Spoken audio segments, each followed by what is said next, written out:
만나서 대화를 나누기도 하고 그렇습니다. 전화로도 대화를 하기도 합니다. 근데 종종 이런 질문을 하는 걸 듣습니다. 참예수교회는 교파가 어디입니까? 이 공통적으로 나오는 질문이 그런 겁니다. 그리고 교주가 누굽니까? 뭐 이런 질문이죠. 이런 것은 굉장히 참 일반적인 질문이라고 할 수 있습니다. 그런데 조금 더 깊이 나가게 되면 이제 몇 가지 이제 아마 인터넷을 통해서 우리 교회에서 전하는 그 성경의 진리를 어느 정도 알고 나서 아마 그런 질문을 하는 것 같습니다. 이 참예수교회는 오순절 교통의 교회 같은데 은혜주의입니까? 복음주의입니까? 이건 조금 좀 깊은 수준의 문제예요. 예. 참예수교회는 쉽게 말하면 은사파입니까? 복음파입니까? 이런 거예요. 무슨 말씀이냐면 은사파, 소위 은혜주의라고 하는 것은 주로 성령을 구한다는 거예요. 성령. 주로 오순절 교회, 개통의 교회가 주로 그 대표적인 교회라고 할 수 있는데요. 그리고 체험 위주의 신앙을 강조한다는 거예요. 기도해가지고 기도 많이 해서 하나님의 기사의적을 많이 체험하는 거. 주로 체험 위주의 신앙을 강조한다. 그리고 비교적 성경의 그 진리는 강조하지 않는다. 이것은 일반 이제 보수적인 기독교 단체에서 아마 그렇게 이름을 붙인 것 같습니다. 자기들이 눈에 볼 때 그렇게 보였나 봐요. 그런데 이제 소위 뭐 오순절 계통의 교회든 아니면 뭐 소위 그 은혜주의 또는 은사파, 그러니까 주로 성령을 구하고 그리고 하나님 기도해가지고 하나님의 기사이적의 체험을 강조하는 체험 위주의 신앙을 강조하는 이런 교회에서 말하는 그 영적인 체험이라고 하는 것은 당연히 우리 참예수교회의 그 영적인 체험과는 똑같지 않습니다. 그리고 이제 복음주의라고도 하죠. 보통 이제 이 보수적인 일반 교단에서 아마 자기들을 그렇게 자리매김하는 것 같습니다. 주로 성경의 가르침을 강조한다는 거예요. 성경의 가르침. 그리고 신앙 체험이라든가 성령 구하는 것은 그렇게 별로 강조하지 않는다는 거죠. 왜냐하면 말씀이 중요하다는 거예요. 그럼 우리 교회는 그 중에 어디에 속할까요? 그걸 이제 질문한단 말입니다. 여러분 어떻게 생각하십니까? 우리는 어디에 속할까요? 은혜파입니까? 진리파입니까? 쉽게 말하면 그런 거죠. 성경적인 용어로 바꾼다면 은혜파냐 진리파냐 이거예요. 오늘 말씀을 보니까 주 예수님의 그 영광의 빛을 보니까 은혜와 진리가 충만하더라 그랬습니다. 은혜라고 하는 것은 쉽게 말하면 하나님에 대해서 체험하는 것입니다. 하나님에 대해서 체험하는 것. 진리라는 게 뭘까요? 하나님의 말씀을 이해하는 겁니다. 물론 하나님 말씀 자체가 진리죠. 하지만 은혜와 진리를 우리가 알기 쉽게 설명한다면 은혜는 하나님에 대해서 체험하는 것을 은혜라고 하고 체험이죠. 몸과 마음으로 체험하는 것.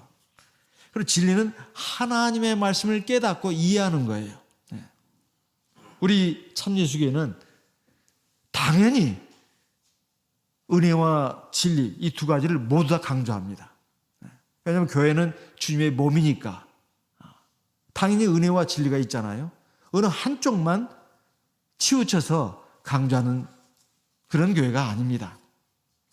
그런데 여기에 말씀을 보게 되면 은혜를 먼저 말씀했습니다.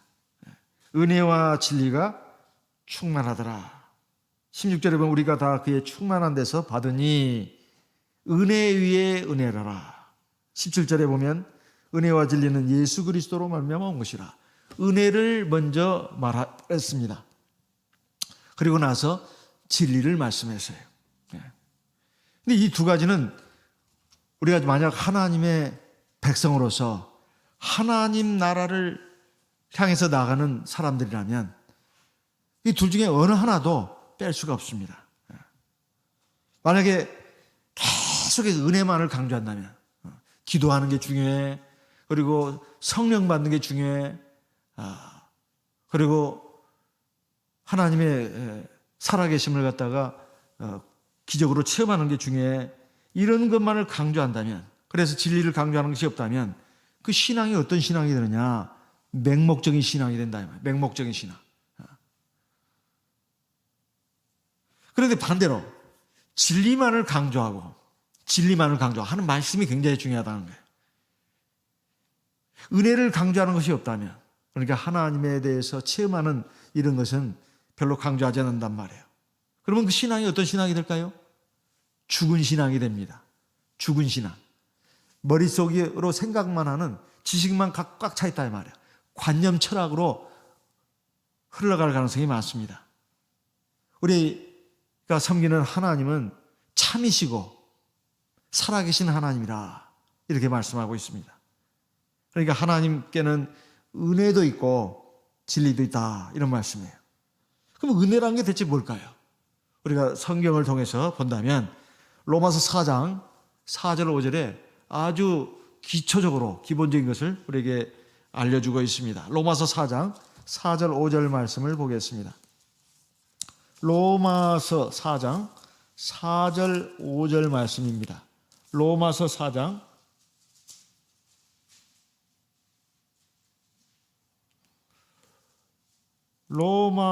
4장 4절 일하는 자에게는 그 삭을 은혜로 여기지 아니하고 빚으로 여기거니와 5절 이를 아니할지라도 경건치 아니한 자를 의롭다 하시는 이를 믿는 자에게는 그의 믿음을 의로 여기시나니. 보통 세상에서 일을 하면은 대가를 줍니다. 삭을 준다 이 말이에요. 8시간 일하는데 시간당 얼마를 계산해 가지고 돈을 준단 말입니다. 그러면 이것은 은혜가 아닙니다. 왜냐하면 내가 힘써서 노력한 대가를 받는 것이니까. 근데 우리가 일을 하지 않았습니다. 근데 사장님이 나에게 돈을 준단 말이에요. 이건 은혜다 이 말이에요. 근데 이런 회사가 많지가 않습니다. 사실 거의 없죠. 나라에서는 이제 그러지 않습니까? 그 일할 능력을 상실한 사람, 또 일할 능력이 없는 사람, 사회연대 차원에서 돈을 주잖아요. 구호금을 주지 않습니까? 이걸 복지라고 하고 복리라고 하지 않습니까? 근데 여기 보니까 경건치 아니한 자, 죄인을 말하는 것입니다. 죄인을 갖다가 의롭다 하시는 거, 뭐 아무것도 안 했는데 이게 바로 은혜다, 이런 말이에요. 우리가 하나님의 말씀을 읽고 또 읽고 배우고 또 배우다 보면 우리에게 참 죄가 많구나, 이런 것을 알게 됩니다. 물론 큰 죄는 안 진다 하더라도 작은 죄들은 무수히 짓고 있다 이 말이에요. 요즘 우리가 화요일 저녁마다 십계명에 대해서 지금 하고 있습니다. 근데 그것도 사실은 좀 더 깊이 자세하게 이렇게 얘기를 하다 보면 건들 문제들이 한두 가지가 아닙니다. 건들 문제들이 한두 가지가 아니에요. 하나님의 말씀, 하나님의 율법, 하나님의 법을 깨달으면 깨달을수록 정말 사람에게는 죄가 많구나. 사람이 죽는다는 것도 사실은 죄의 삭시라고 성경에 말씀하고 있습니다. 하나님의 말씀이 내 마음 안에 들어와 가지고 그게 표준이 되고 자가 되고 저울이 된다면, 그걸로 나를 재어보면 우리 모두가 다 죄가 많다는 것을 깨닫게 됩니다. 그럼 왜 죄 사함 받는다는 것이 은혜가 되는가? 보통 어떤 사람이 어떤 문제가 생겨가지고 법에 호소하려고 치면은 사람들이 많이 말립니다. 왜 말린 줄 아세요? 변호사 쓴다. 재판을 통해 가서 내가 저 사람 한테 당한 거, 내가 억울한 거 내가 다 보상받고 내가 이걸 좀 해결해야 되겠다 싶으면은 사람들이 막 말린다 이 말이에요. 왜 말립니까? 시간이 많이 걸려요. 돈도 많이 들고, 그리고 꼭 이긴다는 보장도 없습니다. 그래서 많이 말리는 거예요. 어떤 경우는 설령 내가 옳다 하더라도 재판에 지는 경우도 있습니다. 세상 법정이 그래요. 인간 세상이 그렇습니다. 옳은 사람이 잘못되고 잘못된 사람이 옳게 되는 경우고 허다합니다. 옛날부터 지금까지 앞으로도 그럴 거예요. 그것은 인간의 판단력에 문제가 있기 때문에 그렇습니다. 그리고 여러 가지 이해 득실이 있어요. 그게 연결되어 있다 이 말이에요. 그래서 근데 어쨌든 간에 명백하게 죄가 있는데 그 죄를 용서받는다 이 말이에요. 그 얼마나 그 감사한 일입니까? 더군다나 우리가 하나님 앞에서 다 죄인이라고 한다면, 죄인이라는 것이 분명하다면 어떻게 이 죄를 용서함 받고 하나님의 백성이 되고 저 영원한 하나님 나라를 들어갈 수 있겠냐 이 말이에요. 우리 이 세상에 사는 동안에도 하나님의 사랑과 은총이 주어질 수 있냐 이 말이에요. 가장 기본적인 것은 우리가 잘 알다시피 주 예수 그리스도를 구주로 믿는 것입니다. 그리고 내가 하나님 앞에서 죄인인 것을 인정하는 거예요. 그 믿음으로 내가 세례를 받으면 물속에 들어가면서 나는 주와 함께 죽는 것이고 주와 함께 장사 지내는 것이고 물에서 나올 때 주와 함께 부활하는 것입니다. 우리 죄는 깨끗하게 씻어진단 말이에요. 이걸 은혜라고 한다 이 말이에요. 그러고 나서 값없이 하나님의 자녀가 되고 이게 엄청난 거 아닙니까? 그대로 죽으면 하나님 나라 갈 수 있죠. 근데 하나님은 그렇게 하시지 않잖아요. 대부분은 살도록 내버려 두십니다. 우리가 비록 세례 받을 때까지 지은 죄는 사함 받았지만 우리의 죄의 어떤 그런 뿌리까지 다 없어진 건 아니에요. 그걸 죄성이라고 합니다. 계속 죄를 짓는단 말이에요. 하나님 나라에 갈 때까지, 육신의 생명이 끝날 때까지 그 죄를 어떻게 사함 받을 수 있냐 이 말이에요. 그게 바로 예수님의 보혈의 공로입니다. 십자가에서 예수님이 흘리신 보혈이 우리가 세례 받을 때까지 지은 죄만 용서받는 것이 아니라 우리가 세례 받고 나서 하나님 나라에 들어갈 때까지, 육신의 생명이 끝나는 날까지 짓는 무수한 죄들도 용서받을 수 있는 그러한 그 근거가 된다 이 말입니다. 예수의 보혈은 그렇게 엄청난 효력이 있어요. 그게 은혜가 아니고 뭐겠습니까? 물론 당연히 우리가 하나님에 대한 믿음을 가지고 또 하나님 말씀 앞에 나를 비춰보고 내 죄를 깨닫고 그 죄를 시인하고 하나님 앞에 자백하고 하나님의 용서를 구하는 이 회개의 과정과 기도가 있어야 되죠. 그러면 하나님께서 우리의 믿음과 회개의 기도를 들으시고 주 예수의 보혈, 우리가 세례 받을 때 받은 주 예수의 보혈이 역사를 하는 겁니다. 그래가지고 우리의 죄를 또 씻어주는 거예요. 이게 바로 하나님의 은혜 아니겠습니까? 이게 얼마나 감사한 일이에요. 그것이 바로 요한일서 1장에 분명히 나와 있지 않습니까? 그리고 히브리서는 바로 그것을, 적어도 1장에서 9장까지는 그것에 관한 말씀입니다. 예수를 믿고 물과 성령으로 거듭난 성도들이 하나님 앞에 어떻게 거룩해질 수 있는가, 죄사함 받을 수 있는가, 그것에 관해서 하신 말씀이 바로 히브리서 1장에서 9장까지 말씀이에요. 그것을 한 장으로 요약한 것은 요한일서 1장입니다. 얼마나 감사하냐 이 말이에요. 사실 우리가 세례를 받을 때 하나님과 우리와의 관계가 부자 관계가 됐습니다. 아버지와 아들의 관계가 됐다 이 말이에요. 이게 얼마나 감사합니까? 육신적으로 생각해 보면 부모 잘 만난 자녀들은 참 복이 있어요. 왜냐하면 부모가 워낙 인물도 좋고 머리도 좋고 거기다가 돈도 많이 갖고 있어요.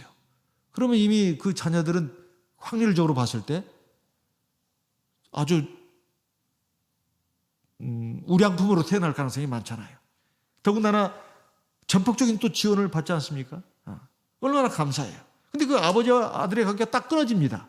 그럼 아버지의 그 좋은 것들이 내 것이 될 수가 없어요. 근데 아버지가 어느 날 나를 용서하시고 다시 부자 간의 그 관계를 다시 연결시킨다면 그 아버지의 부요함이 바로 나하고 관계가 있게 되는 것입니다. 하나님과 우리의 관계가 그런 관계다 이 말이에요. 하나님은 우주 만물을 만드시고 그것을 주관하시고 소유하신 분입니다. 그 하나님과 내가 부자 관계가 된다면 이 얼마나 이건 엄청난 은혜입니까? 그래서 우리가 하나님과 우리가 부자 관계가 세워지는 때는 바로 우리가 세례 받을 때예요. 그러면 하나님의 엄청난 약속과 은혜가 우리에게 임하는 것입니다. 그럼 어떻게 구체적으로 임하게 될까요?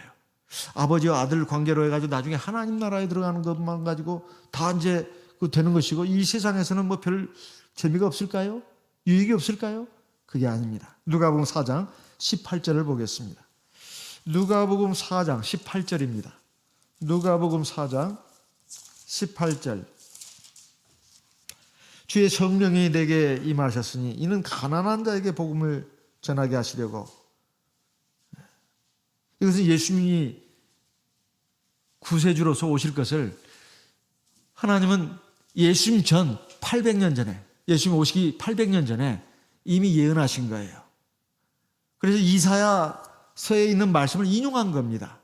구약 성경에서 복음서로 꼽히는 책이 바로 이사야서예요. 왜냐하면 예수님의 오심, 예수님의 하시는 일, 그리고 예수님이 어떻게 죽으실 것인가, 이걸 갖다가 아주 많이 말씀한 책이 바로 이사야서예요. 그 부분을 하나 지금 여기 인용한 거예요. 이사야 61장 1절의 말씀을 여기 인용한 겁니다. 가난한 자에게 복음을 전한다는 것. 이것은 꼭 육신적으로 가난한 자에게 복음을 전한다는 게 아닙니다. 마음이 가난한 자, 심령이 가난한 자에게 복음을 전하신다. 그래서 영원한 하나님 나라를 유업으로 주신다는 거예요. 회개하라, 천국이 가까웠느니라. 이 복음의 가장 대표적인 명제 아니에요? 네. 그 가난한 사람, 마음이 가난한 사람에게 주님께서 복음을 전하기 위해서 오셨다는 것입니다. 네. 네. 그리고 그 복음을 전하시면서 지금 하시는 일이 또 여기에 나오는데요. 나를 보내사 포로된 자에게 자유를 얻게 하신다는 거예요. 이게 하나님이 주님이 은혜와 진리가 충만하다고 했는데 주 예수께서 우리에게 주시는 그 은혜를 지금 구체적으로 지금 말씀한 내용이에요. 포로된 자에게 자유를 주신다. 오늘날 이 세상은 사실 자유 세상이라고 하지 않습니까? 많은 자유가 있어요. 근데 사실 많은 사람들이 포로로 돼가지고 살아가고 있습니다. 무엇의 포로가 돼서 살아가고 있다는 말일까요? 이건 영적인 비유입니다. 악의 힘에 의해서 지배를 받고 있다는 거예요. 바로 마귀죠, 마귀.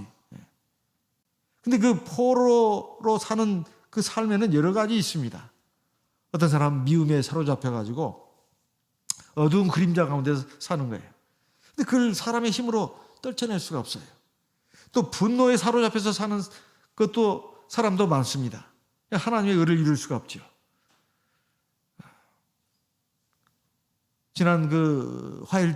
지지난 화일 전인가요?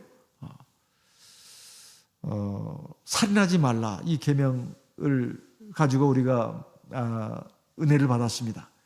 그리고 집에 가서 뉴스를 딱 보니까 뭐가 딱 나오냐면 미국 북동부 지역에 막 눈이 어마어마하게 내렸어요.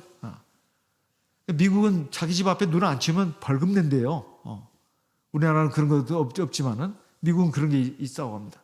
근데 이제 눈이 워낙 갑작스럽게 막 폭설이 내리다 보니까 뉴욕에서 그 분쟁이 일어난 거예요. 눈 치는 문제로. 싸움이 이제 붙은 거죠. 화가 나니까 총 갖고 나와서 막 총질을 해가지고 여러 사람이 죽었대요.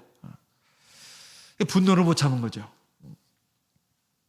분노는 하나님의 의를 이룰 수 없다 이 말이에요. 그래서 사람이 화가 날 때 그 화를 참는다는 것이 쉬운 일이 아닙니다. 이 분노의 포로가 돼서 살아가는 경우가 있다 이 말이에요. 그 다음에 어떤 사람은 뭐 술, 담배 혹은 마약, 좋지 않은 것들, 이런 것들에 포로가 돼가지고 살아가는 사람도 있습니다. 그런데 이런 사람에게 주님께서 자유를 주신다는 겁니다. 이것이 바로 참 자유라고 합니다. 요한복음 8장 34절 말씀을 보겠습니다. 요한복음 8장입니다.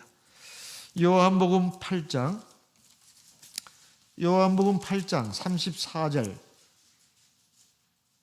예수께서 대답하시되 진실로 진실로 너희에게 이르노니 죄를 범하는 자마다 죄의 종이라. 종은 영원히 주입에 거하지 못하되 아들은 영원히 거하나니. 36절. 그러므로 아들이 너희를 자유케 하면 너희가 참으로 자유하리라. 즉 예수님께서 죄의 종된 세상 모든 사람들에게 자유를 주시기 위해서 오셨다는 것입니다. 세상 자유를 따라가다 보면 최후에는 이게 자유가 아니구나, 이게 노예구나, 포로가 돼서 살아가는 것이구나. 악의 힘이 그렇게 큽니다. 그 다음에 주님께서 눈먼 자에게 다시 보게함을 주신다고 했습니다. 눈먼 자에게. 아까 읽었던 누가복음 4장 18절에 보게 되면 눈먼 자에게 다시 보게함을 주신다는 거예요. 사실 우리는 두 종류의 세계에 살고 있습니다. 하나는 눈에 보이는 세계, 또 하나는 눈에 보이지 않는 세계. 눈에 보이는 세계는 물질 세계를 가리키는 겁니다. 정말 우리 눈으로 보면 좋은 것들이 굉장히 많아요. 살아가면서 항상 그런 것 때문에 우리가 기쁘고 즐거움을 누리는 것 같습니다. 그러면서 이 세상 어떻게 떠나, 이 좋은 거 많은데 어떻게든지 이 육신의 생명을 연장시키려고 그래요. 세상에 좋은 것들이 너무 많다 이 말이에요. 다 누리지도 못했어. 앞으로 더 많이 있을 거야. 또 하나, 근데 이것은 말이에요, 잠깐 지나가는 것이다 이 말이에요. 우리가 잘 알지 않습니까? 또 하나는 눈으로 볼 수 없는 세계다 이 말이에요. 영적인 세계다 이 말이에요.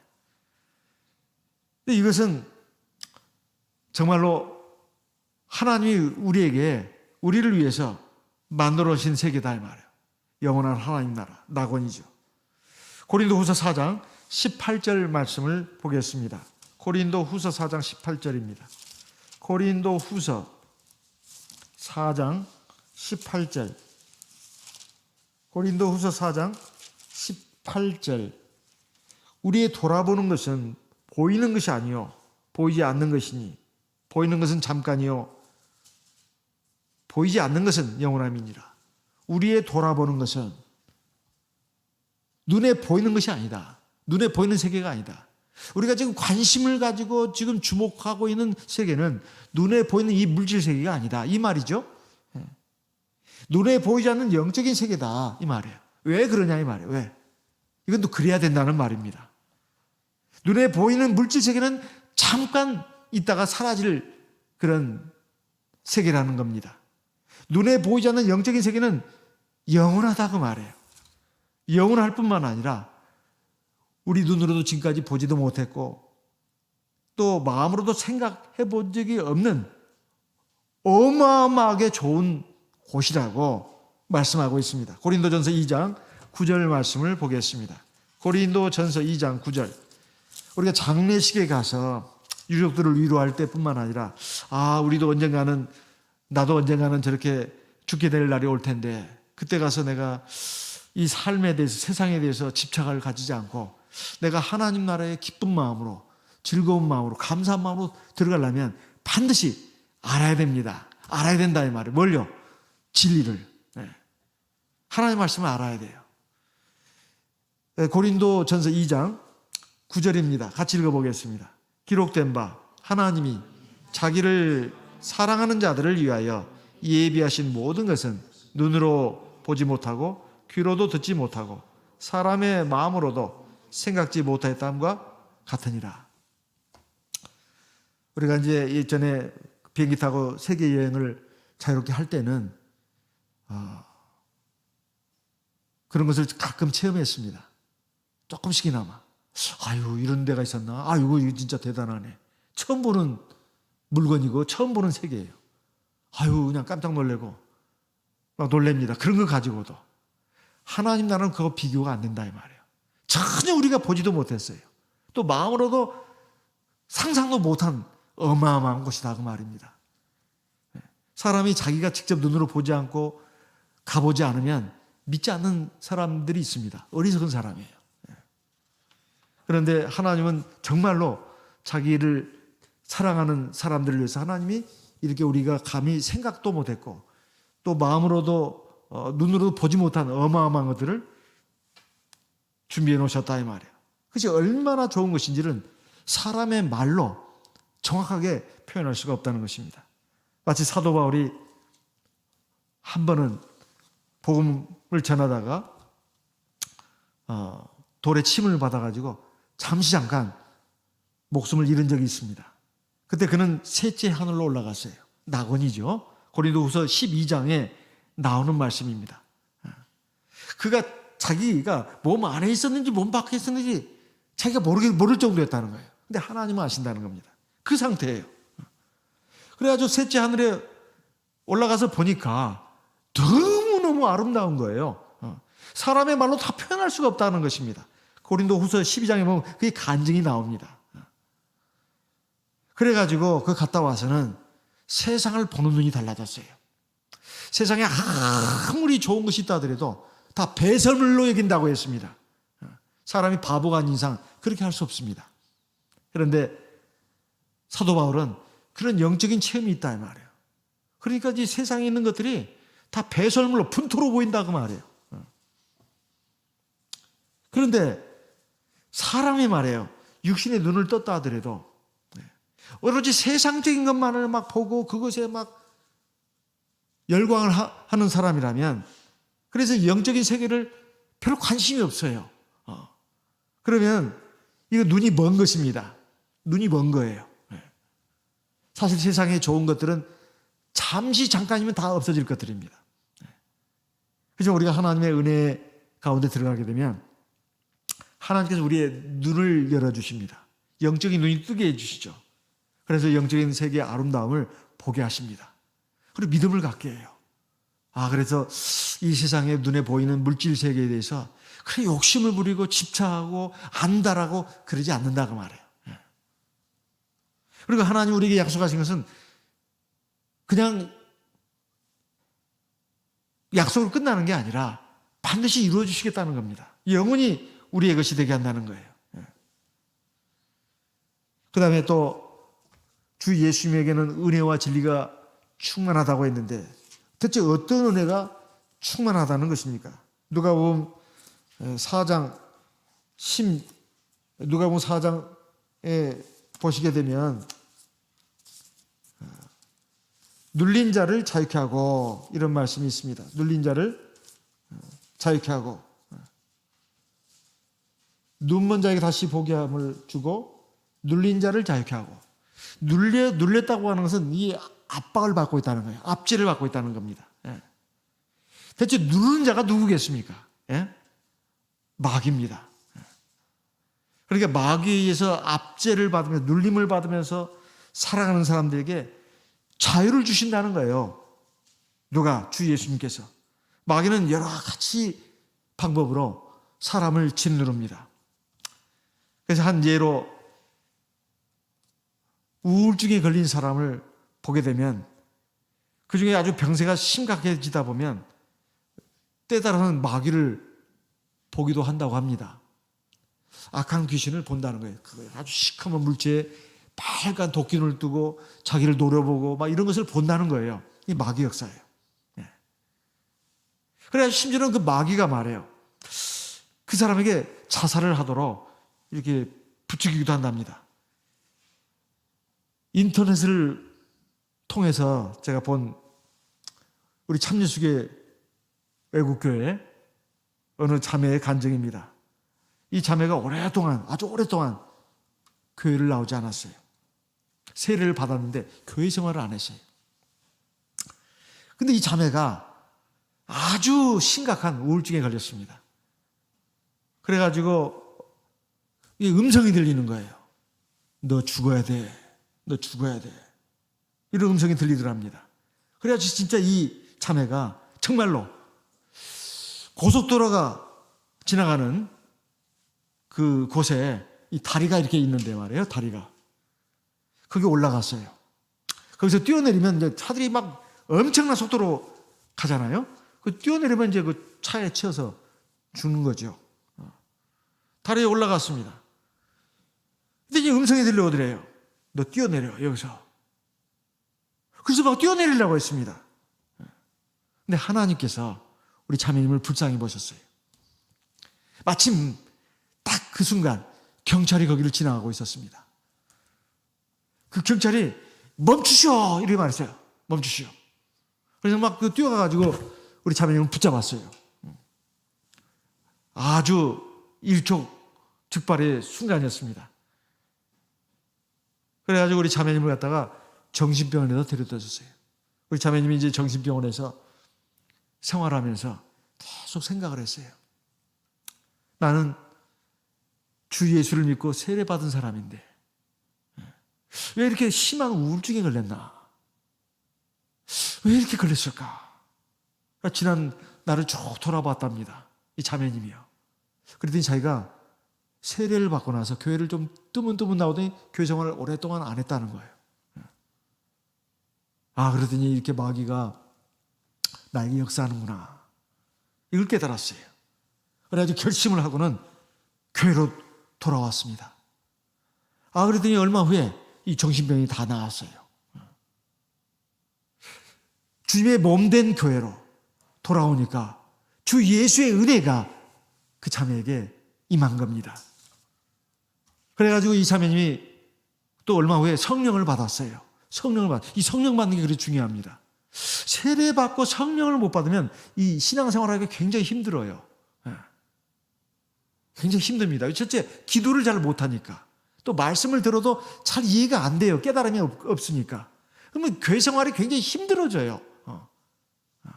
그래서 성령 받는 게 그래서 중요합니다. 교회는 지금 경력은 오래됐는데 세례는 받았고 아직 성령을 못 받은 분들이 있습니다. 빨리 성령을 받아야 돼요. 그럼 어떻게 해야 되느냐? 그냥 성령 받는 게 아니에요. 주님께 나와야 합니다. 어떻게? 주님의 몸된 교회로 와야 돼요. 그래서 주님의 말씀, 바로 말씀이 하나님이라고 하지 않았어요? 그 말씀 하나님을 만나면, 들으면 믿음이 생깁니다. 그래서 성령이 순식간에 임하는 거예요. 그러면 하나님의 은혜와 진리가 함께하게 됩니다. 이 자매님이 이제 성령을 받았어요. 그래가지고 교회 예배 생활을 이제 아주 열심히 하게 되었습니다. 근데 예배 때 말이에요. 종종 이 예배당 안에서 천사가 날아다니는 걸 보았습니다. 이 자매가. 하나님이 눈을 띄워주신 거죠. 눈을 띄워주신 거예요. 천사가 이렇게 날아다니는 것을 이 자매가 봤어요. 사단에 의해서 눌린 자가 어떻게 자유를 얻을 수가 있는가? 오직 하나님만이, 참 하나님 주 예수 그리스도만이 그 문제를 해결할 수 있습니다. 그리고 누가복음 61장 1절에 보면, 누가복음 4장의 18절에 여기는 기록이 안 되어 있는데요. 또 한 구절이 나옵니다. 누가복음 61장 1절 말씀을 보겠습니다. 누가복음 61장 1절, 주 여호와의 신이 내게 임하셨으니 이는 여호와께서 내게 기름을 부으사 가난한 자에게 아름다운 소식을 전하게 하려 하심이라. 나를 보내사 마음이 상한 자를 고치며, 여기 보니까 마음이 상한 자를 고친다 이런 말씀이 나옵니다. 사람의 마음이 깨지고 부서지면 대체 이거를 누가 고칠 수 있겠습니까? 사람의 심장이 고장나면 심장 전문 의사가 수술을 해가지고 고칠 수도 있습니다. 심지어는 두뇌, 이게 얼마나 복잡해요? 두뇌 이상이 생기면 두개골을 열고 수술을 해서 고칠 수도 있습니다. 오늘날 과학기술이 참 많이 발전했습니다. 그렇지만 사람의 마음이 부서지고 깨졌는데 그걸 어떻게 고칠 수 있겠냐 이 말이에요. 누가 고칠 수 있겠냐 이 말이에요. 사람은 말합니다. 시간이 약이라고. 꼭 그럴까요? 그런 건 아닙니다. 시간이 아무리 흘러도 한 번 부서지고 깨진 마음이 그게 다시 원상으로 회복된다는 건 쉬운 일이 아닙니다. 이걸 누가 고칠 수 있겠냐 이 말이에요. 바로 주 예수님께서 그 상한 마음을 고쳐줄 수 있다는 말이에요. 어떻게 고쳐줄 수 있다는 말일까요? 요한복음 14장에 보면 보혜사 성령에 관한 말씀이 나옵니다. 내가 너희에게 보혜사 성령을 보내주겠다. 주님께서 말씀하셨습니다. 근데 보혜사라는 말이 영어 성경을 보면 헬퍼라고 나옵니다. 헬퍼. 도와주는 이런 뜻이죠. 헬퍼. 대문자를 씁니다. H자를 대문자를 써요. 또 어떤 성경을 보면 컴포터라고 나와요. 컴포터. 이것은 위로하는 자라는 뜻입니다. 좀 한자식으로 말한다면 안위자가 되죠. 위로하는 자. 우리가 살아가면서 참 전혀 생각하지 못한 일로 상처를 받고 좌절을 겪고 또 감당할 수 없는 고통을 당해야 되는 경우가 있습니다. 그럴 때 우리 마음은 깨지고 부서지죠. 이럴 때 어떻게 해야 되느냐? 바로 우리에게 주신 보혜사 성령, 그 성령을 의지해서 기도하고 또 기도하고 기도하고 또 기도하고 졸고 기도하다 보면 그 성령이 바로 하나님의 영 아닙니까? 우리를 도와주고 우리를 위로해 주는 분이다 이 말이에요. 그 문제를 해결해 주신다 이 말이에요. 첫째, 내 마음을 치유해 주십니다. 사람은 사람의 마음을 치유하는 게 한계가 있어요. 아무리 좋은 사람이라도 사실 하나님만이 우리의 마음을 온전하게 치유해 줄 수가 있습니다. 그래서 마음이 상한 자가 고침을 받는 데 있어서 가장 좋은 방법은 하나님을 찾는 거예요. 어떻게 해요? 바로 성령을 의지해서 기도하는 것입니다. 그러면 주님의 위로, 주님의 어떤 능력, 지혜 이런 것이 내 안에 막 밀려 들어옵니다. 그래가지고 내 상한 마음을 싹 고쳐요. 그래가지고 마음에 평안을 주십니다. 그리고 기쁨을 주시고 그리고 지혜를 주셔요. 힘을 주십니다. 하나님은 이렇게 우리를 사랑하십니다. 이것을 은혜라고 합니다. 근데 이 은혜만 자꾸 잊고 진리를 무시하면 이건 또 안 되는 문제다 이 말이에요. 우리가 대표적으로 성경에서 볼 수 있는 것이 바로 오병이의 기적 아니겠습니까? 빈들에서 남자 장전만 5,000명을 작은 떡 5개, 작은 생선 2마리를 가지고 주님께서 배불리 먹이셨습니다. 여자 아이들까지 하면 10,000명이 넘을 수 있습니다. 그리고도 여러 강주를 가득 채우지 않았습니까? 이걸 본 이스라엘 백성들이 깜짝 놀랐어요. 그래가지고 막 환호하고 열광하면서 주님을 갖다가 왕으로 삼으려고 했습니다. 주님은 그들을 피해서 갈릴리 바다를 건너가시지 않았습니까? 근데 그까지 먼저 와서 대기하고 있었어요. 그때 주님께서 하신 말씀이 너희가 나를 찾는 이유가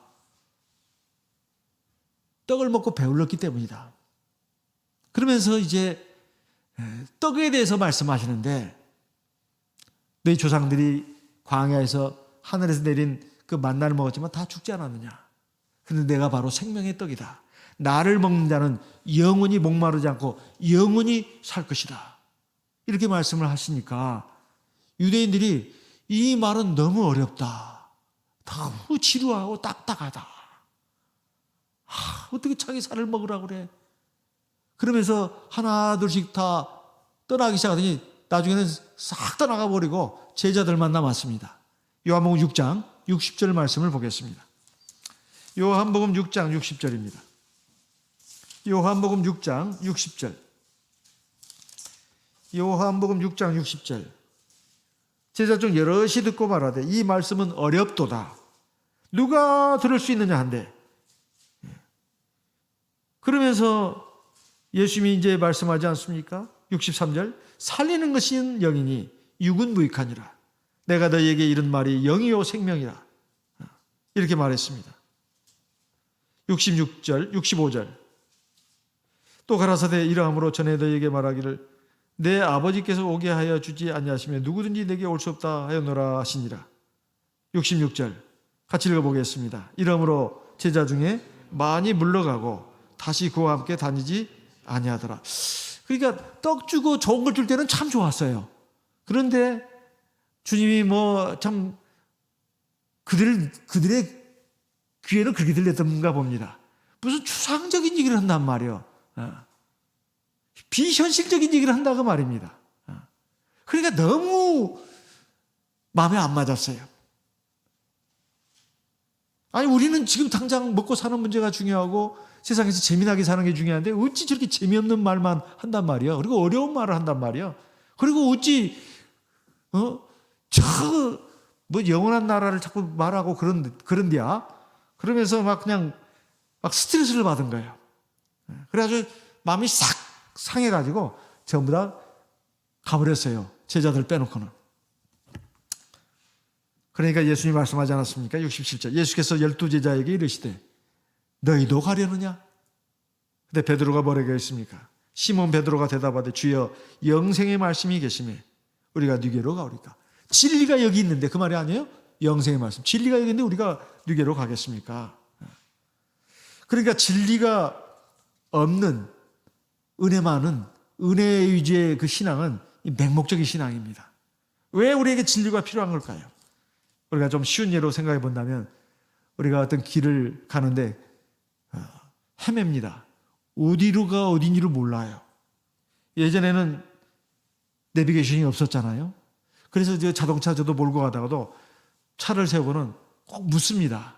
차 창문을 열고 아니면 내려서 어디로 가야 맞습니까?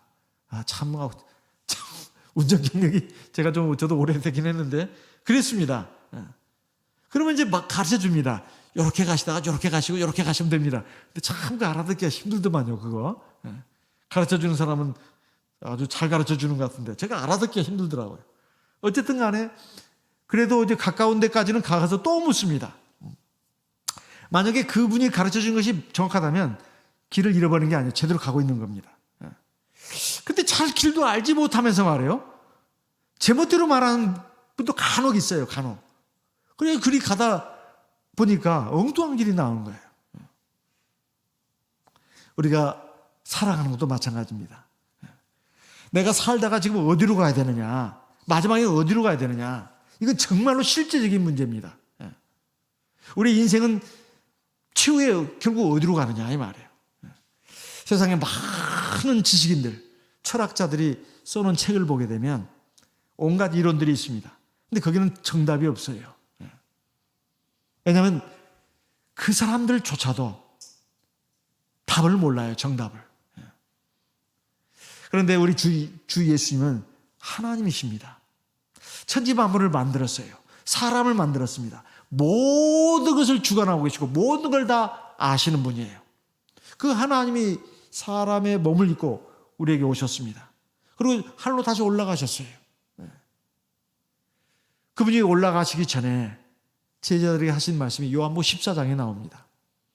너희는 아무 걱정이나 근심하지 마라. 내가 다시 올 것이다. 내가 다시 와서 너희를 하늘로 데려가겠다. 내 아버지 집에는 그할 것이 많도다. 요한복음 14장 2절 3절 말씀입니다. 거기에 너희가 영원히 살게끔 해주겠다. 이게 답이에요. 이게 답. 주 예수님의 말씀은 진리입니다. 우리를 인도해서 인생의 정확한 방향으로 걸어갈 수 있도록 하신다고 말해요. 그런데 오늘날 세상 많은 사람들 한번 보세요. 그 관심이 어디에 있죠? 주 관심이. 세상에서 편히 사는 거, 이것밖에 없습니다.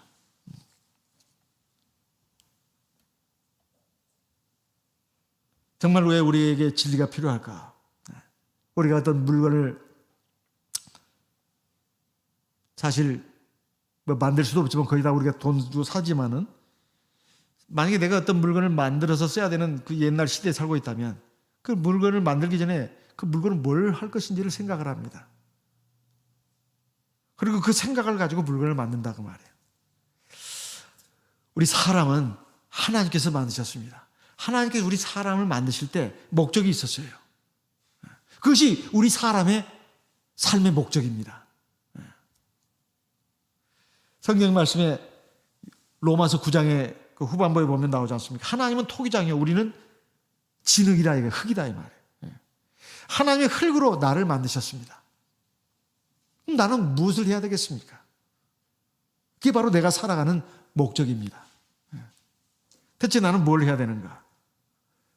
하나님 말씀에 의하면 하나님을 영화롭게 하기 위해서 사람을 만들었다고 되어 있어요. 하나님의 이름을 영광스럽게 하기 위해서. 야, 하나님 굉장히 이기적인 분이네. 이렇게 생각하시면 안 됩니다. 하나님이 대체 우리가 얼마나 뭘 한다고 하나님의 이름이 영광스럽게 되고 영광스럽지 않게 되고 그럴까요? 이게 우리 인간적인 그런 안목으로 생각하면 참 곤란합니다. 이것은 하나님을 기쁘시게 하는 사람으로 우리를 만들었다는 거예요. 하나님을 기쁘시게 한다는 것은 하나님과 늘 소통하면서 하나님 말씀대로 살아가는 것을 말합니다. 하나님을 사랑하고 사람 사랑하는 걸 말하는 거예요. 그러면 이건 하나님을 기쁘시게 하는 거예요. 하나님의 이름에 영광을 돌리는 것입니다. 그래야 우리가 살아가는데 의의가 있어요. 사는 게 가치가 있습니다. 맨날 먹고 자고 싸고 먹고 자고 싸고 재미있는 데 가서 놀고 그리고 엎어져 자고 일어나서 또 하고 또 싸울 일 있으면 싸우고 이게 하나님이 사람 만든 목적이 아니라는 말이에요. 하나님을 사랑하고 사람 사랑하는 것 그리고 먹고 입고 쓰고 이것은 하나님이 그 안에서 우리에게 허락하신 겁니다. 그런데 이런 것이 우리 삶의 목적이 된다면 정말 곤란하다 그 말이에요. 만약에 우리가 하나님의 사람을 만드신 목적을 따라 산다면 삶의 의미가 부여가 됩니다. 그리고 사는 게 굉장히 기쁘고 즐거워요. 제가 정말 그럴까? 제가 의구심이 들 때가 있었어요. 예를 들면 어떤 유명하지는 않은데 어떤 가수가 돈을 그렇게 어떻게 많이 버는지 그 매덕 지금까지 기부를 막 수십억 이렇게 했다는 거예요. 100억이 넘게 했다는 얘기도 들립니다. 근데 왜 그렇게 하냐고 하니까 기쁘다는 거예요. 기쁘다는 거. 자기는 그렇게 기쁜 줄을 몰랐대요. 근데 어느 날 자기가 고아원에 가서 자기는 그냥 엉겨길을 따라가가지고 그냥 자기가 이렇게 했는데 아이들이 그렇게 좋아하더라는 거예요. 그리고 막 기뻐하고 좋아하고 자기한테 박수를 쳐주니까 기분이 좋아지더라는 거예요. 그러면서 그때부터 자기는 지금 빚도 있고 새 방에서 사는데 지금도 기부를 그렇게 많이 하고 있답니다. 야, 이 사람이 정신이 어떤 정신일까? 그 사람의 뇌를 한번 파헤쳐보고 싶었어요. 근데 그것이 이해가 됐습니다. 바로 저것이구나. 근데 그러면서 부끄러운 생각이 들었어요. 내가 저렇게까지는 못 산다 하더라도 정말로 내가 하나님 말씀처럼 하나님을 사랑하고 사람을 사랑한다면 그 기쁨이 있겠다. 그런 생각이 듭니다. 살아가면서 참 육신적으로 굉장히 기쁘고 즐거워요. 근데 마음은 이상하게 공허합니다. 허전하고 이상하게 어떨 때는 고통스럽기까지 해요. 왜 그럴까요? 내가 무엇을 위해서 살아야 되는지 그걸 모르기 때문에 그리고 그렇게 살고 있지 않기 때문에 그런 것입니다. 신앙을 갖지 않고서는 올바른 답을 찾을 수가 없어요. 그래서 진리가 중요한 겁니다. 이런 말을 하면 그건 먼 미래 얘기 아니냐. 그 형이상학적인 얘기 그만하고 현재 삶을 가지고 좀 얘기를 해봐라. 진리가 왜 필요한지. 우리가 만약에 컴퓨터뿐만이 아니라 요즘은 가전제품 좋은 것들이 많이 나오지 않습니까? 그걸 이렇게 사서 처음으로 그 물건을 쓰려고 치면 꼭 안내 그 문을 봐야 됩니다. 그 책자를 봐야 돼요. 그리고 어떤 문제가 생기면 당장 앱스 서비스 센터 전화할 것이 아니라 그거 좀 보면은 그냥 답을 어느 정도 찾을 수가 있어요. 사람은 하나님께서 만드셨습니다. 사람이 대체 어떤 존재인가? 안내 책자를 봐야 돼요. 사람도 만들어진 존재 아니에요? 그럼 만드신 분이 우리를 만들 때 안내 책자도 만들어 놨어요. 설명서도 만들어 놨어요. 그 책자가 뭔 책자냐? 성경입니다. 성경을 보면 하나님이 사람을 어떻게 만들었는지, 왜 아픈지, 왜 다치는지, 그리고 그 다쳤을 때 어떻게 그걸 치유하는지 그 방법이 다 들어 있습니다. 결혼이라는 게 뭔가? 안내 책자를 봐야 돼요. 성경을 봐야 합니다. 왜냐하면 결혼이라는 제도도 하나님이 만드신 거예요. 결혼 생활하다가 문제가 생기면 어떻게 해야 되겠습니까? 그 안내 책자를 열어서 봐야 합니다. 성경을 열어서 봐야 돼요. 거기는 아주 상세하고 친절한 그리고 확실한 답변이 들어 있습니다. 남편은 어떻게 해야 되는지, 아내는 어떻게 해야 되는지, 서로 다른 환경에서 자란 이 두 사람이 어떻게 조화를 이루어서 행복한 가정을 이룰 수 있는지 성경에 다 들어있어요. 성경의 안내 책자입니다. 가정의 행복을 이루려면 어떻게 해야 되는가? 가장은 어떻게 해야 되고 아내는 어떻게 해야 되는가? 자녀들은 어떻게 해야 되는가? 성경에 다 들어있습니다. 왜냐하면 하나님이 가정을 세우셨기 때문에 그래요. 하나님과 사람, 이 우주와의 관계는 어떻게 되어 있는가? 성경에 다 들어있습니다. 가정과 하나님, 그리고 직장일, 이건 어떤 관계인가? 이것도 성경에 다 들어있어요. 왜 우리에게 진리가 필요한가? 우리에게 진리가 있다면 문제가 발생하는 것을 미연에 막을 수 있는 방법을 갖게 됩니다. 진리가 있으면 하나님의 말씀이 기록된 성경을 통해서 우리에게 주는 약속된 복을 최대한으로 누리면서 살 수가 있다 이 말이에요. 성경, 이 현실 세계에서도. 그리고 정말로 진리가 있다면 행복한 결혼 생활을 할 수가 있습니다. 그리고 행복한 가정을 이룰 수가 있어요. 그래서 성경은 우리에게 참으로 중요한 것이다 이런 말씀이에요. 해 아래 새로운 것은 없다고 전도서에 말씀하고 있지 않습니까? 왜 그런 말씀이 있을까요? 과거에 일어난 일이 또 일어난다 이 말이에요. 그리고 사람의 본질이 바뀌지 않아요. 조선시대, 고려시대, 삼국시대, 고조선시대에 살았던 인간이나 지금 현재 대한민국에 살고 있는 인간이나 본질은 똑같다 이 말이에요. 속성이 똑같다 그 말이에요. 하나님의 말씀을 이해하면 인간에 대해서 이해할 수가 있습니다. 인생에 대해서 이해할 수 있다 이 말이에요. 그리고 앞을 향해서 두려움 없이 나아갈 수가 있습니다. 그리고 어떤 문제가 일어나더라도 그 문제 위에서 우리가 걸어갈 수가 있어요. 잘못된 일이 일어났다 하더라도 그것을 해결할 수 있는 지혜와 능력을 가질 수가 있습니다. 그래서 진리가 참 중요하다 이 말이에요. 진리를 알지 못하면 맹목적인 사람이 된다는 것입니다. 이제 우리가 이 말씀을 알고 우리 진리의 은혜와 진리의 어느 하나도 소홀함이 없이 나가는 저와 여러분 되기를 바랍니다. 우리 다 같이 하나님께 기도하겠습니다. 성령으로 기도하겠습니다.